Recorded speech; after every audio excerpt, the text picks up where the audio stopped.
Rev it up and welcome to Cars Yeah, show number 1617. This is Cars Yeah, where you'll enjoy interviews with inspiring automotive enthusiasts. Mark Green is here to provide you with a fuel injection of automotive inspiration. So get in, sit down, buckle up, and get ready for a wild ride here on Cars Yeah.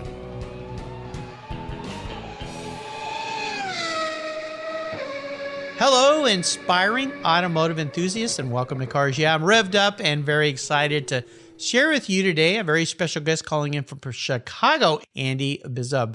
Andy Bizub is the owner of Midwest Performance Cars, a business he purchased and turned around back in 2014. He and his team specialize in German vehicle repair and maintenance and upgrades with a heavy emphasis on my favorite marque, Porsche. He's a lifelong car guy who loves the smell of gas, oil, wood, and vinyl. Andy is deeply involved in the repair industry, doing what he can to move it forward and helping other shop owners be successful. He's part of several Chicago-based charitable programs and serves as the director of Checked It Out Chicago, a 5013 nonprofit that organizes annual Porsche events to raise money for worthy causes. And for you regular listeners, you'll remember Cars Yeah guest Adam Kern, who has introduced me to Andy. Shout out to him. He was also heavily involved in Checked It Out Chicago. All right, we'll be back in a minute to talk to Andy, but first a word from our valued sponsors that make this show possible. Please give them some support and some love. They're the ones that make this thing possible every day here on Cars Yeah. We'll be right back.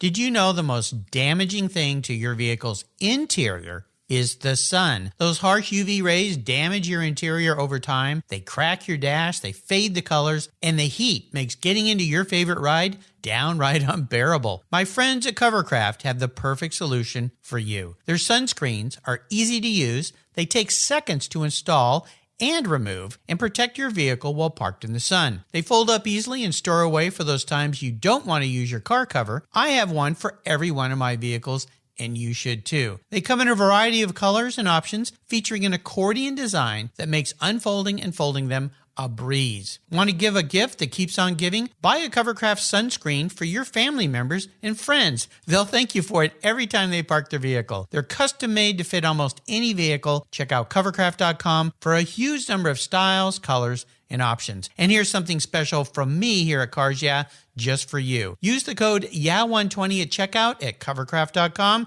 and you'll get 10% off your Covercraft order. Go to covercraft.com and use the code YEAH120 at checkout and you get 10% off. You can thank me later. Covercraft, they've got you covered. I found a new way to protect my vehicle. American Collectors Insurance. That's who now protects my Porsche Turbo, the one I call my Orange Crush. But did you know they also insure your valuable collectibles of automobilia and automotive collectibles? If you're like me, you've invested in a lot of cool automotive collectibles over the years. Those items are valuable, and if you were to lose them in a theft or a fire, well, try to get your normal homeowner's insurance to pay you what they're worth. Good luck with that. American Collectors Insurance provides you with assurance and confidence that your collectibles are fully covered. American Collectors Insurance have been protecting us automotive enthusiasts since 1976. They provided me with an agreed value insurance policy backed by a history of taking care of their clients. Give them a call today for a quote at 866-ACI-YEAH. That's 866-224-9324. And protect the ones you love. I did. American Collectors Insurance. Classic car and collectible insurance designed by collectors for collectors, just like you and me. Hey, Andy, welcome to Cars Yeah. Are you buckled up and ready for a fun ride? I am, and thanks so much for having me. You're welcome. Great to have you here. Now, before we start, I always ask my guests this. Tell us one little thing that most people don't know about Andy. Well, I play bass, much like one of your other guests, John Esposito. Yes. I was in bands in high school and college. I still play once in a while with my high school buddies. And I was a bouncer at a Chicago punk bar back in the 80s. Well, this is cool. I played in a little band in high school, played the guitar. I've still got some guitars. I'm sitting here looking at my Fender Stratocaster hanging on the wall that's a hot rod model. It's a limited edition. I think they only made 200 of them. Candy apple red with engine-turned pick guard made out of black aluminum. So maybe someday we can get together and jam a little bit. It's been a while. I need to pick my guitar up more often and get the cobwebs out. But it stares me in the face, calling out to me, hey, play me. I need to be played. Well, as we continue on this journey we call your life here, Andy, I'd like for you to share a success quote or a mantra, some kind of saying that is meaning for you. It's a nice way to get the Porsche Fuchs spinning here on Cars Yeah, so grab the wheel. Yeah, so this actually comes from my father-in-law, my late father-in-law, who I was very close to. He always told me that this was about business, but this is about life and business. Life and business is a process of continual improvement, and sometimes you make big jumps, but a lot of times you make very small incremental improvements. And if you focus on doing that on a daily basis, you're more likely to have a successful business and a successful life. So that's what I try to do personally, and that's what we try to do at our 2 locations at our business. You know, it's a great saying, and for many people, and you know, we've all been young. You and I are a little older, more mature. Our patience maybe grows a little bit with age. But when you're young, you're really impatient with that kind of thought process. How have you incorporated that into your business? I know you worked in the finance industry before you pivoted into Porsche and Porsche repair, which is fascinating, and we'll talk about that as well. But how do you make that work for you, that maybe a younger listener out there that's very impatient and wants to be an overnight success, which that doesn't exist? How do you do that, or how would you advise them on that? It does take some discipline to say, look, I'm going to take a very small step. You know, I mean, that old adage that, you know, a journey of 1,000 miles starts with the first step. Yes. But if you can just make one little step every day, by the end of a month, you've made 30. By the end of a year, you're in a completely different and better place than you were before. Yes. Back in my old career in the financial business, everything was very immediate. And I was a younger man back then, and it was immediate payoff every day with the markets and the fast moving and everything. When you get into a business like I'm in now, you have to take a longer view. The world outside moves a bit slower than my old career. So I have to, be a little more patient with moving things ahead. But if you consistency is the key. Just keep moving forward and getting just a little bit better. You know, you sound like my financial advisor, because this year, of course, has been a pretty weird, rocky year. Last year, we all thought we were just geniuses when it came to investing, when the market is just, ramping up and everything's well. And then we get this thing called COVID and social unrest and all this craziness. So let's kind of take it back to Midwest Performance Cars. You guys restore, work on cars. And I know that I've had many restoration shop owners and fabricators on this show. This stuff doesn't happen overnight. So when you have a customer that comes in, you're building something for them. Is that part of the process, reminding them that this takes time to do this well? There aren't these TV shows that build a car in a week. That doesn't happen. That's fake. It's fake drama, right? Yeah. And generally the clients who come to us, particularly the vintage Porsche clients, they understand that we're dealing with unobtainium parts. We're doing a lot of research, a lot of hunting around. And, it's Southern California market is funny because there's a ton of great, talented resources there. Mm-hmm. In Chicago, there's not that as many resources. So we'll send engines to the East Coast. We'll send engines out to Reno for particular operations where we really need a specialist to do, because we don't do our own machining here. We do assembly, disassembly, we do maintenance, repair, upgrades. But if we're going to send it out, if we're going to rebuild an engine, we're going to choose among a select list of specialists that we've worked with. We know their quality of work. We know what we're going to get back, and we feel confident that we can stand behind that their operations in that product. So. Right. It is. I mean, it's rare that we have people, but every once in a while we do have to educate our customer to let them know, look, this is going to be a little bit longer process than you might be used to, but it'll be worth it in the end. Well, and that communication factor is so important. I've had so many builders on the show, and really keeping that communication with your client, letting them know what's going on so there's no surprises and they don't call you in 3 weeks and go, how come my car's not done? Well, we're doing a full restoration, guy. This takes a little bit of time. Let me ask you this. When people come to you, what are all the different services that you provide there for people? And I know you work specifically Porsche, but you do other marques as well. Is that right? Right.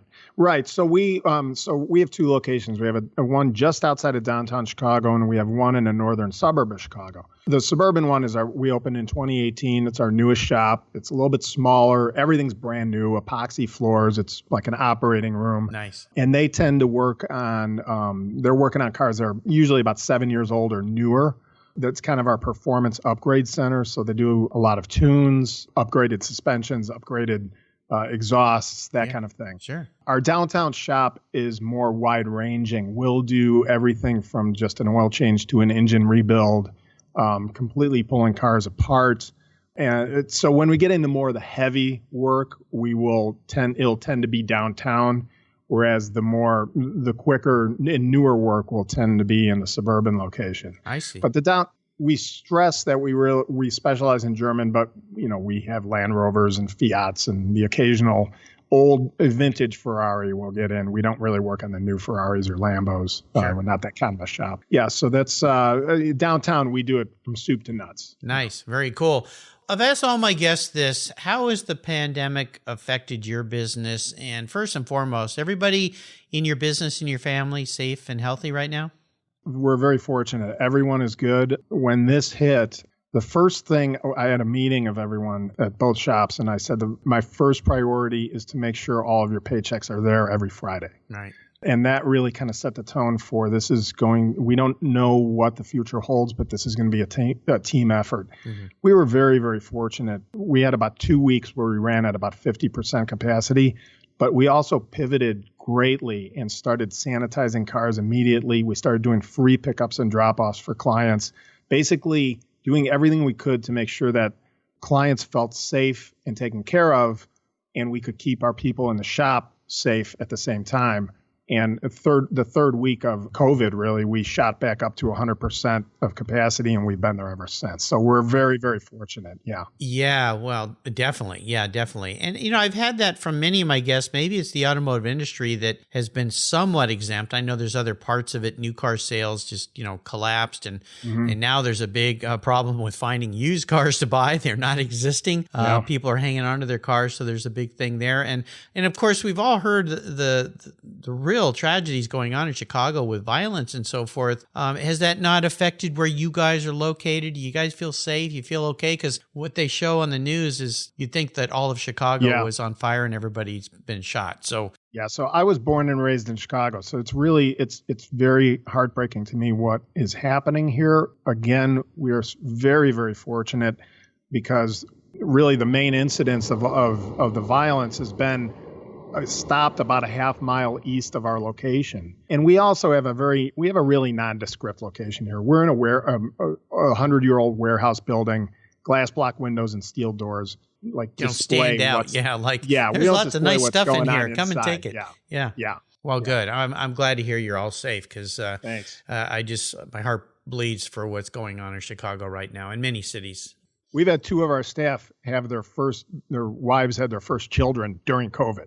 So, oh my gosh! Wow. Yeah. So we've done it all in a short period of time here. Well, I'm glad everybody is healthy and well. That's really good to hear. I always like to ask my guests. Those are challenges definitely that are going on in the country and the world today. But I want to dive into a big challenge or even a big failure that you faced along the way. Now, this could be career, life. It doesn't really matter. But I want you to kind of take us in depth. But more importantly, what did you learn from it, and how did you come out of that situation in a positive way? Sure. So really for me, the biggest challenge in business was, leaving my former career. I was a commodity trader for 25 years. I was one of those guys who stood in the pit and yelled and screamed with a colorful jacket and everything, right? What are you guys yelling down there all the time? Why are you yelling so much? We were making, right, as the person with the loudest voice gets the attention and gets the trade, right? So okay. I spent 10 years as a broker for really large agribusiness concerns. And then I spent the rest of my time as an individual trader. And the business around 2013 was really changing. I've evolved with that business many times over the years. I saw I've lived through 5 of these market crashes. But the business was changing and going in a direction that I didn't want to go into.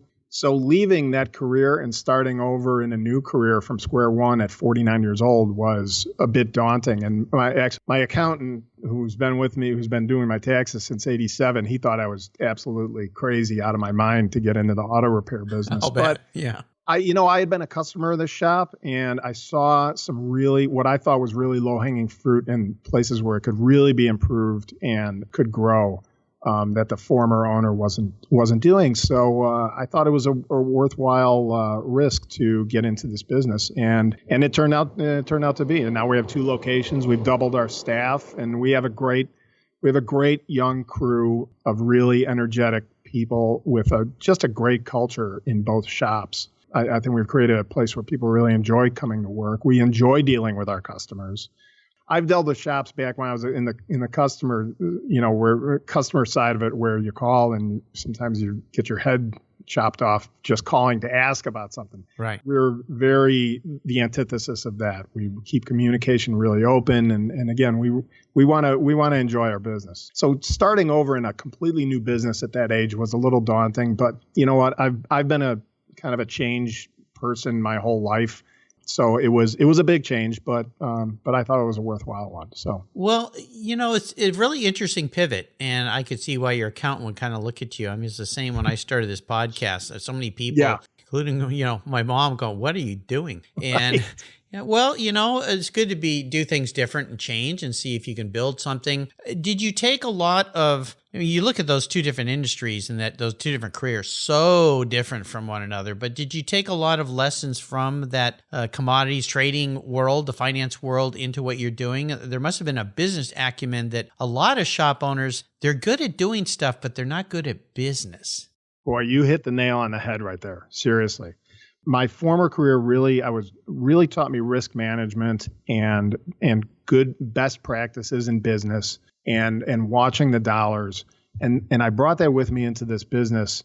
And that's really why I got involved in the repair industry through getting into advisory groups. I've been on an editorial board of an industry magazine, and I've presented at conferences because there are a lot of shop owners who started off under the hood and then they ended up owning their own shop. Yeah. And they're great people. They work really hard, but they end up working too hard because they don't have that skill set of running a business. Right. And you don't need to go to school for it. You can by associating with the right people and by doing a little bit of homework, you can pick up those skills. So I try to really impart what knowledge I can over to the industry to get people to be really better businessmen and businesswomen. It's great what you're doing, and it's so important. So kudos to you for that. It's very enjoyable. Yeah. Yeah. Well, I've learned that after talking to 1,600 plus people, we as human beings are at our happiest when we're helping other people, whether we even realize it or not. That is the secret sauce to a happy life, is helping others. It's very simple. A lot of people don't learn it until much later in life. So really, really happy for what you're doing. Let's take a short break, take a breath. When we come back, I want to dive into your personal passion for cars. And of course, we're going to talk Porsches, one of my favorite things. So keep the seatbelts on. We'll be right back.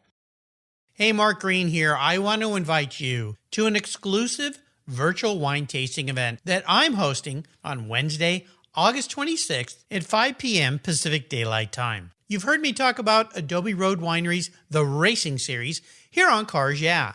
For this exclusive event, I have invited some of my fellow automotive enthusiasts and past Cars Yeah guests to join us. McKeel Haggerty and Wayne Carini will share their love of classic cars. Lynn St. James will be providing insights on racing.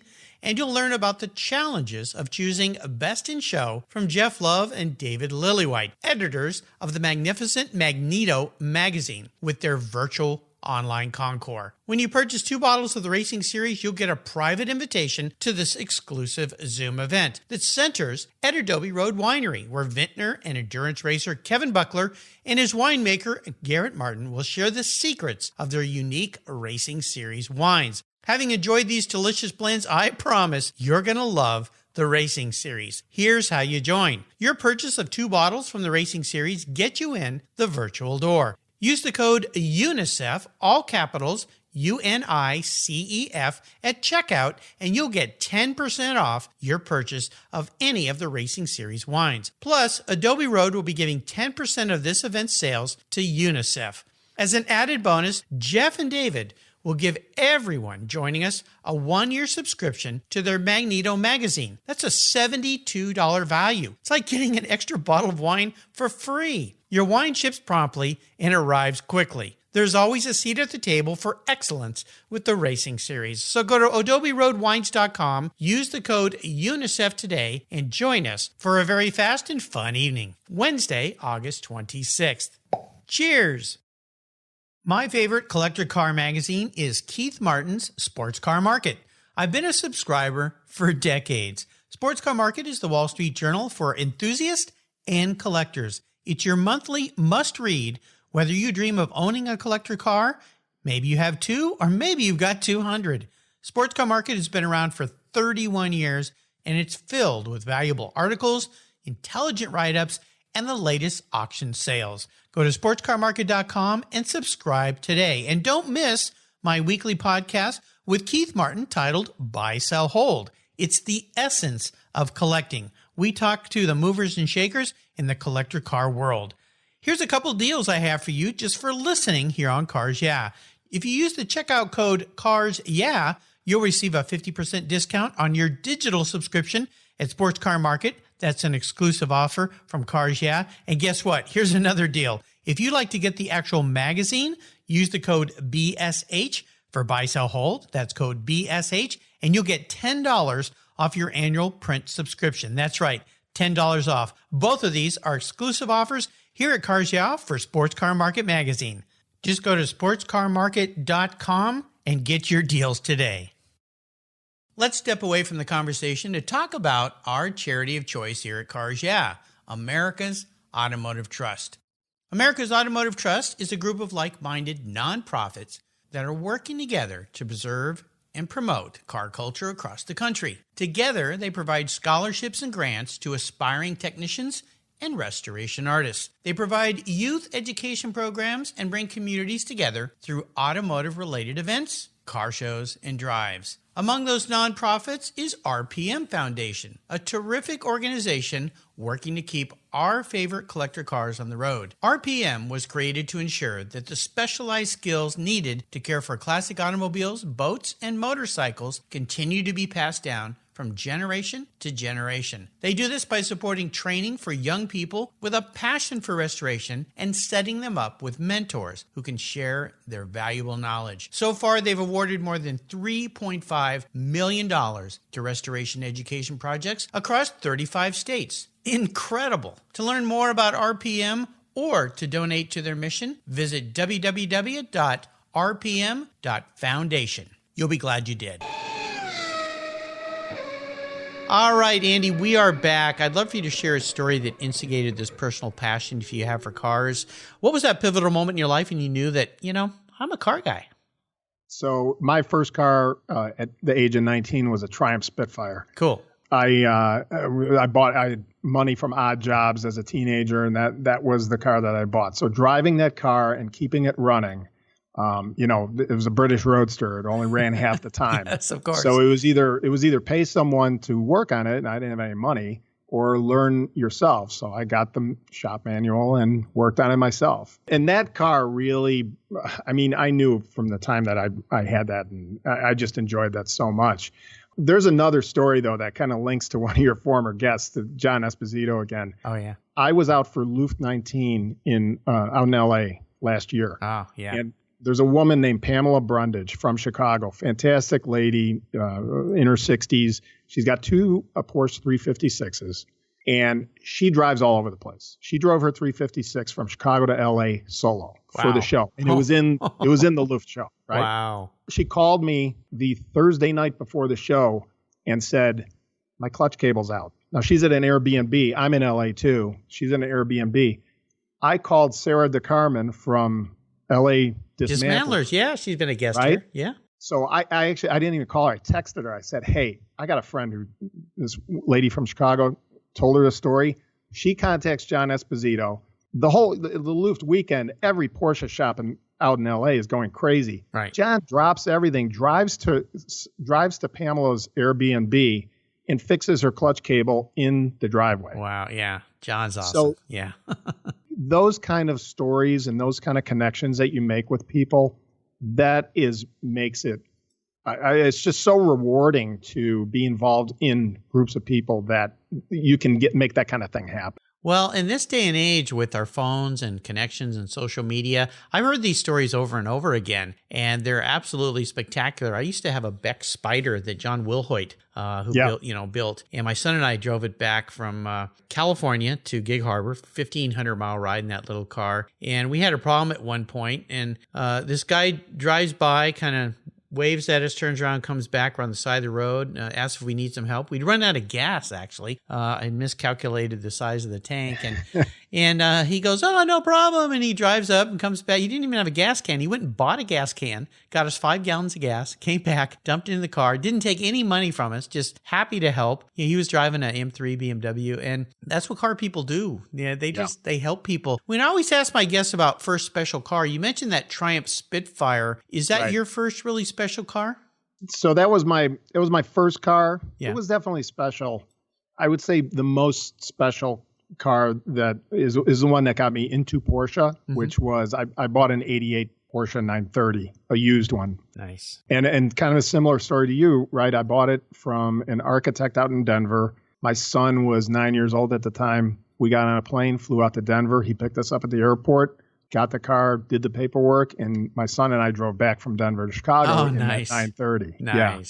Just a great trip. Yeah, very cool. I've got an 87 930. Oh, that's fantastic car. Yeah, I bought it about 11 years ago, and I'm going to send you a picture of it. You're going to be very surprised. It's a paint to sample, one of only 3 in metallic pearl orange. Oh my gosh, I've never seen. Yeah. Yeah, you probably haven't ever seen one. I call it my orange crush. That's cool. That's kind of a lot of people know about that. So yeah, definitely, I'll send you a picture of it. They're wonderful, fun cars, and they call them widowmakers back in the day. But yeah, my old 930 is now in Lithuania.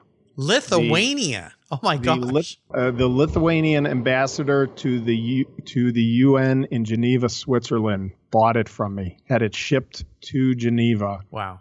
Drove it there for a couple of years, and then before he got transferred back to Lithuania. And I still stay in touch with him. Isn't that fun? Yeah. What color was your 930? It was black with a linen interior. Ooh, stunning tuxedo car. It was fantastic. Yeah, I love that linen. That's I almost bought a Guards Red Porsche 86, I think it was. Gosh, a long time ago, over 25 years ago. That was red with a linen, and I'd never seen that combination. And but my first thought, being a very anal retentive nutcase about cleanliness, is how am I going to keep the interior of this car clean? Right. Yeah, it picks up every little bit of dirt. Well, let me jump into your brain here a little bit, Andy. Yep. If you woke up tomorrow and you were a vehicle parked in your shop, not what you want to be, but how you perceive yourself as a vehicle, what would Andy be and why? I'd be a 930. 930. Yes. That's you. And my wife actually confirmed this to me. I've been married. It's going to be 25 years this year. Congratulations. Thank you. Borderline crazy. Can be temperamental. Okay. That was the first thing she said. Yeah. And then I added, it's not the most horsepower or the fastest, but it's a classic.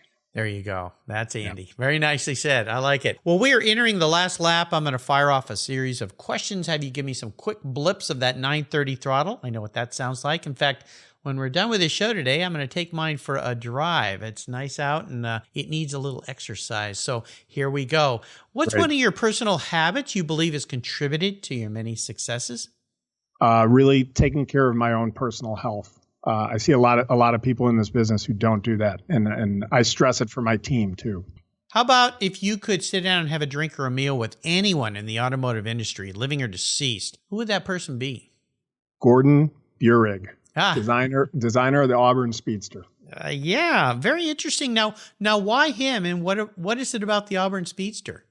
So when I was a little kid, I used to read, I really liked these, like boys' life kind of novels. Yeah. And there was one of them that the main character, the young boy, He had an older sister, like a Katharine Hepburn character, big life, liver, very successful, who blew into town twice a year with her Auburn Speedster. And as a little kid, I didn't even see it. But the first time I laid eyes on it, I was like, that is that's the car. Yeah. Yeah. Very cool. No one's ever mentioned him, which I think is pretty neat. Now, how about the best automotive advice someone else has ever offered to you? What would that be? Okay. The Ferrari people are going to hate me, but if you're buying a car to park it and look at it, a Ferrari's fine. If you want a car to drive and drive hard, buy a Porsche. I've heard that many times before, even from people I know that have bought Ferraris, that kind of dream, and then they find out that owning a Ferrari is like dating a supermodel. Isn't that so great? It looks good, but a lot of input and a lot of costs. And at the end of the day, you kind of want to get rid of it. And then a year later, you just want another one. And you relive the history. So yes, buy a Porsche for sure. Now, there's a lot of great resources out there. Is there one that you might share with our listeners you found very valuable? Yes. So two quick ones. Two really great people. Kevin Lynch. He's from Newport Beach, California. He has a foundation called Wolfpack 901. Wolfpack901.com. He gets apprentice technicians into air-cooled repair. And another guy, Al Rodriguez from Miami. He's the organizer of the Das Renntreffen show. Al is a fantastic guy. If you're looking for a used Porsche or want to sell a used Porsche, he's the guy to contact. Unfailingly honest, fantastic guy. And Das Renntreffen is a show that you got to go to if you're into Porsche. Okay, sounds like it. Well, I'll make sure I put links to those guys on Andy's show notes page here on Cars Yeah, so you can connect with those as well and learn more about them. Is there a book you've read that you'd like to share with our listeners? Yes, The Last Open Road by Bert Levy. Yeah. Just great stories and the characters. Any gearhead will love that book. Yeah, it's great. And I'll tell you, listeners, if you don't know, that book's been out a while, but last year he launched a 50s radio version of that book, which is really, really cool. I'll put a link to it on Andy's show notes page. You can get it yourself a copy and you can listen to the book, but it's not just someone talking. It's all different characters. And by the way, I'm on that show. You'll have to listen for where I am. I got to do a little tiny cameo there, but it's a wonderful way to enjoy The Last Open Road. And if you're not familiar with Bert, he's been on my show 2 or 3 times now. You can go to his website, The Last Open Road. You can get all of his books. I think he's got 7 or 8 or 9. And they're not little books. They're trilogy. They're huge. But yeah, they're wonderful, wonderful books. So shout out to Bert Levy. Done a great job. All right, we're up to the checkered flag here, and this last question can be a bit of a doozy. I'm going to buy you a cool car today, Andy. Anything you'd like. It doesn't matter how much it costs or what it is. I'm going to park it in your garage. But if you're a regular listener here, there's some rules to this game. One is you can't sell it to buy a bunch more toys with. You're kind of stuck with it, so you need to pick something that you like, something that you drive. No garage queens here. But here's the kicker. It's the only one cool collector car you can park in your garage. So it needs to tick a lot of the right boxes for how you like to enjoy cars. So what can I buy you today? So this checks every box. Yeah. It could be either a 35 or a 36 Auburn Speedster SC. Okay, we're back to that car. All right. Yeah. Well, yeah, that really made an impression in your life. It did. It was the first car that I really fell for hard. And actually, the Spitfire has some of those like nice curvy lines that are reminiscent of the old Roadster era. So that boat tail that does it for me. Nice. Great choice, my friend. I'll get to work on that. You've taken us on a really fun ride today. This has been great. I want to thank you for sharing your life with my listeners here on Cars Yeah. Before you buzz off into the sunset in that Speedster, could you offer us maybe a little parting piece of wisdom or guidance? Sure. Life is just a really short trip, so don't waste time. Drive your cars or sell them to someone who will. That's a great ending to that concept. Yeah, if you're not going to drive it, enjoy it. Well, now you've really spurred me on. So as soon as we hang up, I got to grab my keys and get out on the road and enjoy some sunshine in my Orange Crush. Listeners, you can find everything that Andy has shared today on his show notes page. Just go to carsyeah.com, type in Andy. He spells his last name B-I-Z-U-B. But I haven't had too many Andys, so you'll be able to find him really easy. You'll find him at MidwestPerformanceCars.com. bizub.com. Check out his website. Check out what he's doing there in Chicago, helping others get better in life. There's nothing better that you can do. And again, a nice shout out to Adam Curran for introducing me to Andy. If you missed my talk with Adam, you'll find his show on the Cars Yeah website by using the search bar. Andy, thanks for being so generous today with your time, your expertise, and for sharing your life with us. It has been great. Until you and I talk again, I'll see you down the road. Hey, thank you so much for having me. It was a pleasure. This was great. If you're listening to Cars Yeah, you've probably spent some time working on your favorite ride. But how confident are you working on your finances? You may be able to rebuild a fuel injection system, but can you decipher the details of a mutual fund? If you're like me, investments, insurance, annuities, budgeting, and other financial concepts may seem a bit daunting, but what if I told you there's a book that describes these subjects and more in an easy-to-read and a very humorous way? My friend Chris Kimball, CFP, a longtime sponsor and past guest here on Cars Yeah, has written that book, and it's titled The Saga of Ike and Penny, a couple's humorous journey through the confusing world of finance. It's a fun look at things you need to know. Everything from investing to effective ways to get rid of credit card debt, and it's probably the only book on finance with a VMAX on the front cover and a classic Mini Cooper on the back. The book's available at Amazon for just $10, and this book will dramatically improve the direction of your financial future. I gave copies to each of my children. All securities are through Money Concepts Capital Corp. Christopher Kimball Financial Services is not affiliated with Money Concepts Capital Corp. Get your copy, The Saga of Ike and Penny, today. Thank you so much for joining us on today's ride here at Cars Yeah. Drive on over to carsyeah.com to find show notes and inspiring automotive fun. Download your free copy of Filler Up, a fun book filled with gorgeous photographs of fuel filler fun, including quotes from more inspiring automotive enthusiasts. Download your copy today, and we'll see you next time on Cars Yeah.